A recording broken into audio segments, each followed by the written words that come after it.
Chatbot таны бизнесийн тоноглол.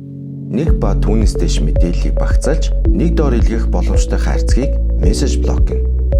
Мэдээлэл агуулсан мессеж блокуудыг бүлэг үүсгэж ангилах, хооронд нь холбох, тестлэх гэх мэт үндсэн үйлдэлүүд мессеж блокцэс дээр хийгддэг.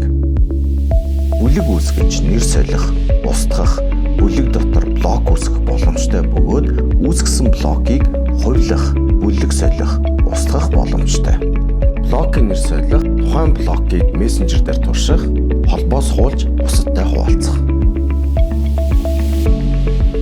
Ямар төрлийн мэдээлэл илгээхээс шалтгаалж текст нэмгэн товч, хөндлөн жагсаалт, сонголт, зураг, медиа, бичиж байна, JSON API, файл гэсэн 8 төрлийн багцыг ашигладаг.